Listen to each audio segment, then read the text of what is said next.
ত্রয়োদশ জাতীয় সংসদ নির্বাচন ও গণভোটে আইনশৃঙ্খলা বাহিনীর প্রায় ৯ লাখ সদস্য মোতায়েন থাকবেন বলে জানিয়েছেন স্বরাষ্ট্র উপদেষ্টা অবসরপ্রাপ্ত লেফটেন্যান্ট জেনারেল মোহাম্মদ জাহাঙ্গীর আলম চৌধুরী। সোমবার আইনশৃঙ্খলা সংক্রান্ত উপদেষ্টা পরিষদ কমিটির সভা শেষে আয়োজিত এক সংবাদ ব্রিফিংয়ে তিনি এ তথ্য জানান।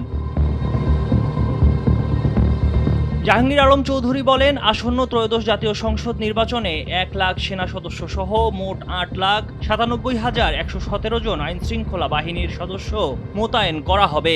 এর মধ্যে বাংলাদেশ সেনাবাহিনীর ১ লাখ সদস্য, বাংলাদেশ নৌবাহিনীর ৫,০০০ সদস্য, বাংলাদেশ বিমান বাহিনীর ৩,৭৩০ জন, যার মধ্যে স্থলভাগে থাকবেন ১,২৫০ জন সদস্য, বাংলাদেশ পুলিশের ১,৪৯,৪৪৩ জন সদস্য, বাংলাদেশ আনসার ও গ্রাম প্রতিরক্ষা বাহিনী ৫,৭৬,৩১৪, বর্ডার গার্ড বাংলাদেশের ৩৭,৪৫৩, বাংলাদেশ কোস্ট গার্ডের ৩,৫৮৫, র্যাবের ৭,৭০০ এবং সাপোর্ট সার্ভিস হিসেবে বাংলাদেশ ফায়ার সার্ভিস ও সিভিল ডিফেন্স অধিদপ্তরের ১৩,৩৯০ জন সদস্য মোতায়েন করা হবে।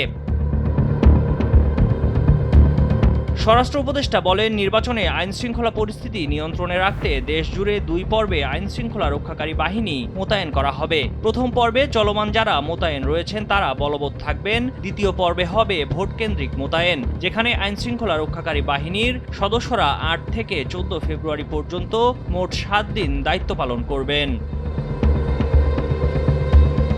ডেস্ক রিপোর্ট, সময়ের আলো।